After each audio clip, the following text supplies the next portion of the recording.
All right, let's dive in and talk about something that can feel like a secret code: research impact metrics. Today, we're going to crack that code and turn it into a clear, practical guide for every librarian out there.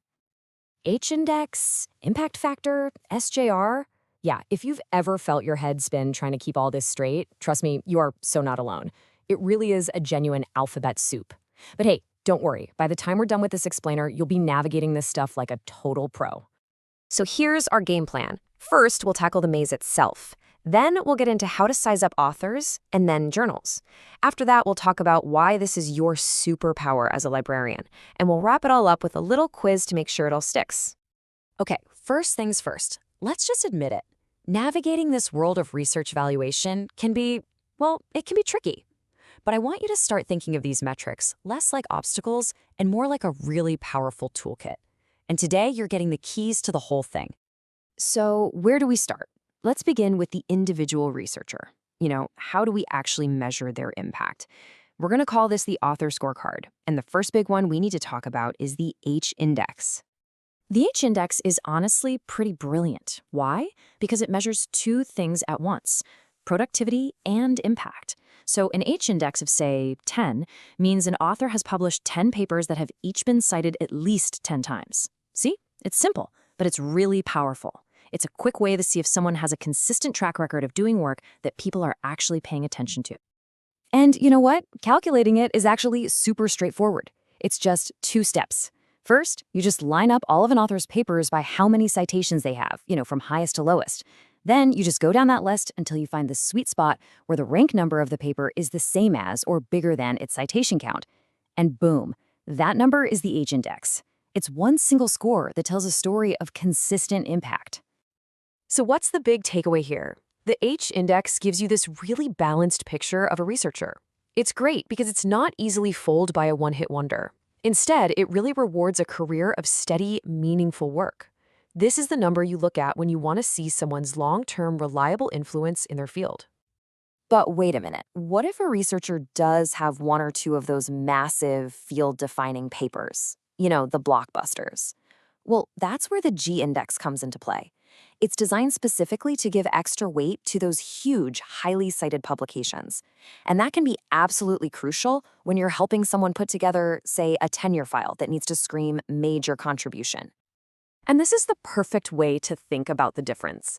The H-index is kind of like a medal for a marathon runner. It rewards that sustained, consistent performance over the long haul. The G-index, that's the gold medal for the sprinter, who had those explosive, record-shattering moments. Both are super valuable, right? They just measure different flavors of success. Okay, let's round out the author's scorecard with a couple other handy tools. First, there's the I-10 index. It's ridiculously simple. It's just a count of how many publications have at least 10 citations. You'll see it all over Google Scholar. Then there's the M-index, and this one is so important for us. It takes the H-index and divides it by the author's academic age. This is a game changer for fairly comparing an up-and-coming researcher to a seasoned veteran.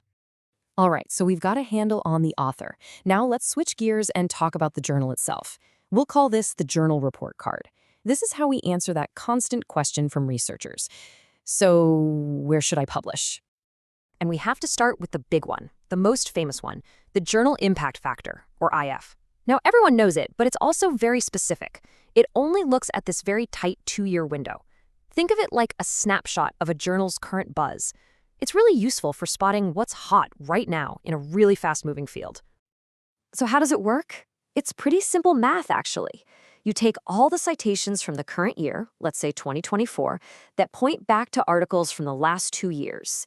Then you just divide that number by the total number of articles they published in those 2 years. So, in our example, 400 citations divided by 200 articles gives you an impact factor of 2.0. That's it. But what if it matters who is doing the citing? That's the whole idea behind the SCImago Journal Rank, or SJR. The principle here is simple, but it's really elegant. Not all citations are created equal, A citation from a heavy hitter like Nature should count for more. SJR helps you figure out if a journal is being cited by the other important journals in the field.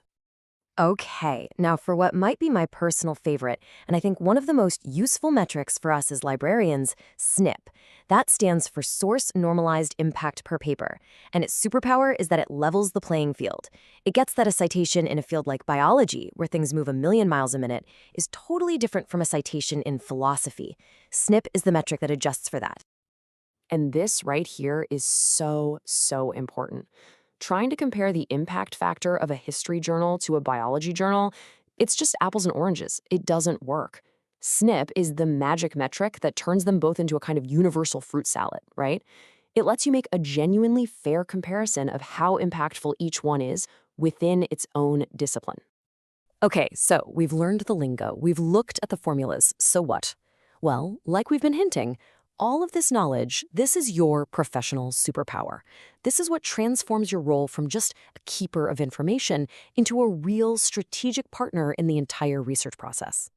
And I'm not exaggerating. You'll use this stuff every single day. Think about it.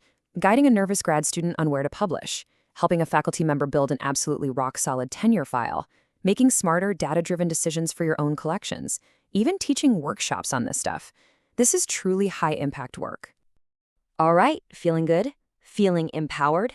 Let's put that new knowledge to the test. Just a quick 2-question quiz. You ready? Okay, question 1. A brilliant early career researcher comes to your desk. They're worried because their citation counts just don't stack up against a senior professor's. Which index are you going to pull out to show their impact in a fair light? Yes, it's the metric index. It is the absolute perfect tool for that situation. It highlights the trajectory of that scholar. A high M index is proof of rapid, impactful growth right out of the gate. All right, final question. The university is doing a big cross-disciplinary review, and they've asked for your help. You need to compare the most prestigious journal in the history department with the top journal from the biology department. What's your go-to metric? You got it. It's got to be SNP.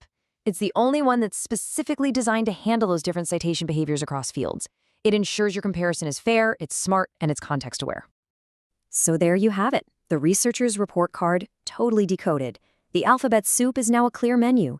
And really, the most important question is the one right there on the screen. Now that you have these tools, how are you going to use them? With this toolkit in hand, you're ready to offer a whole new level of partnership. Pretty powerful stuff. Thanks for joining me.